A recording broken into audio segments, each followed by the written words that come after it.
The new Crimes of Grindelwald movie raises a lot of questions, and for those questions to be answered, spoilers need to be discussed. So here's your spoiler warning, continue at your own risk, you have 3 seconds to leave. At the end of the movie, Grindelwald reveals to Credence, and to the very confused audience, that Credence is actually Aurelius Dumbledore. One more thing he says to Credence is, quote, "Your own brother seeks to destroy you," the titular brother being none other than Albus Dumbledore. Okay JK, you crazy. This creates so many problems because based on what we know about the Harry Potter universe's past, this just does not add up. Credence just can't be a brother of Albus Dumbledore because at the time of Credence's birth, both Percival and Kendra Dumbledore are dead. Those two are Albus's parents, so yeah. This leaves us with pretty much 3 options. Number 1. At least one of the parents did not actually die as was established in the HP books. I already looked into this theory and made a video about how Albus Dumbledore's father escaped Azkaban and lived on in secrecy to father Credence years later after his presumed death. And maybe even is Grindelwald himself? Yeah, put your tinfoil hat on for that. Either way, I would advise you go watch that video before this one, as I discuss the history of the Dumbledore family at length there and it is relevant to this video. Click the card in the top right corner for that. Option number 2. Grindelwald is just straight up lying to easier manipulate Credence. Future video coming out on this topic, so subscribe to the channel if you're interested in seeing this option discussed. Also, I'll be making videos about various other Crimes of Grindelwald related theories and topics. And now, the issue at hand. Option number 3, and I hope this is true. Grindelwald is not lying about Albus being the brother, he's just not talking to Credence himself, he's talking to Ariana Dumbledore. You see, Ariana Dumbledore was an Obscurial just like Credence. Ariana being an Obscurial has not been officially confirmed yet, but I think it's pretty safe to assume it is true. Ariana actually killed her own mother by accident when she was not able to control her powerful magical abilities. Abilities that might have looked a lot like this.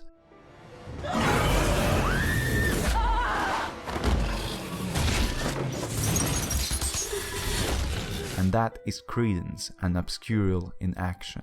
You can look online on your own for more info about Ariana being an Obscurial. Trust me, there is a lot. Although to my knowledge, I was the first one to ever make a theory video about this. Now this video is private because it's really bad and I don't want people to see it. Weird flex, but okay. Point being, Super Carl Brothers, you stole that idea from me. Where is my 1 million views? It's okay, it's okay.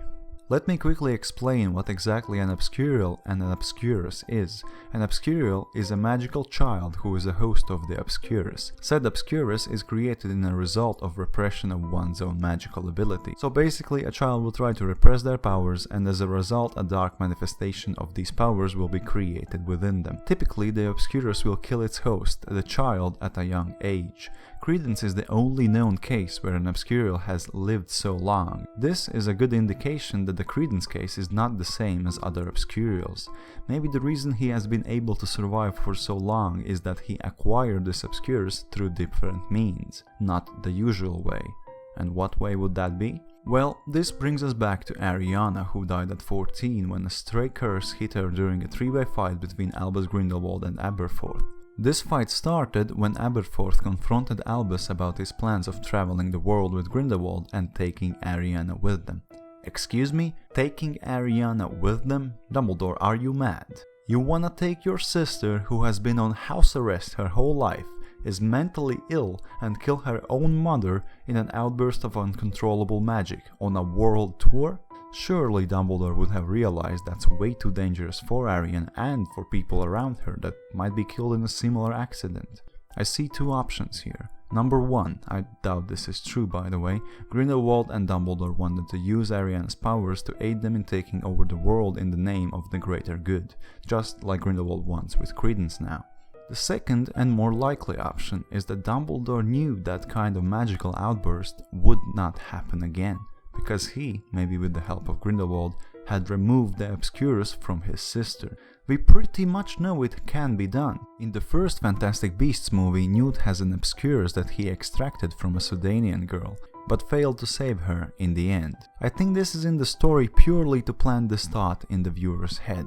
and Obscurus can be removed. And if it's done by the two most gifted wizards of their time, I'm sure they can do it in a way that Ariana does not have to die in the process. And I am positive Dumbledore would have at least tried this after his mother's death. Ariana was already very old for an Obscurial and would have died soon anyways, so what's there to lose? And I think he succeeded. Dumbledore saved his little sister from an inevitable death, just for her to die a little later, possibly even from his own hand.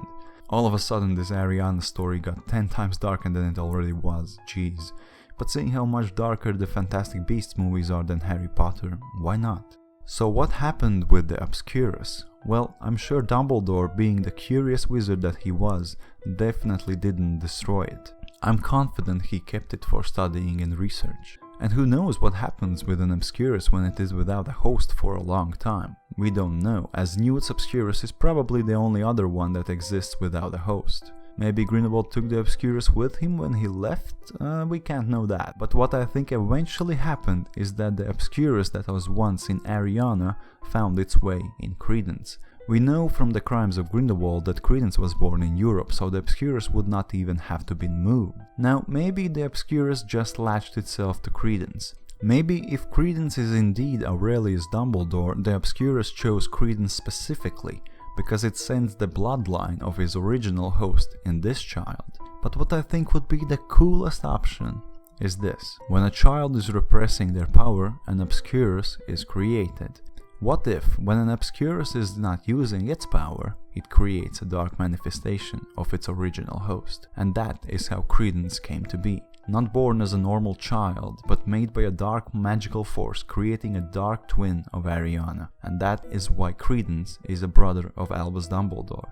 Before you go in the comments and rage about how ridiculous this is, listen to this quote from Albus Dumbledore talking to Newt in the new Crimes of Grindelwald movie. I know this, an Obscurus grows in the absence of love as a dark twin. If Credence has a real brother or sister out there who can take its place, he might yet be saved. Maybe the mention of a dark twin is intentional. Also, the names Ariana and Aurelius. This one's a little bit of a stretch, but it's worth looking into names when it's written by J.K. Rowling. Ariana can be translated as the Holy One, and Aurelius as the Golden One. And gold is also associated with the devil, aka the opposite dark twin of the Holy One. Just a thought. Furthermore, Grindelwald in the new movie says that Credence is the only entity alive who can kill Dumbledore. Not the only person, not the only human, an entity. And why is Grindelwald so sure Credence could kill Dumbledore? Credence can't do much against that Ministry Order that he fights in the new movie. Maybe Grindelwald is planning on revealing the true origin of Credence to Dumbledore and is hoping that Dumbledore won't be able to bring himself to hurt his little sister again, even if it is just a weird opposite manifestation of her. This still might hold true even if Credence obtained Ariana's Obscurus after being born normally. Now, let me ask you the final question. Why is this movie franchise still carrying the name Fantastic Beasts? Why isn't the second installment called just Crimes of Grindelwald? Well, I believe that Credence Barebone, aka Aurelius Dumbledore, will become the focal point of the franchise. And he might not be a person, he might be the most fantastical beast of them all. Thank you for watching. So what do you think of this theory? Do you think it could be true? Make sure to subscribe to the channel as I have many more unexplored ideas that I will be making videos on later. And check out my past content as well if interested. Alright, see you next time.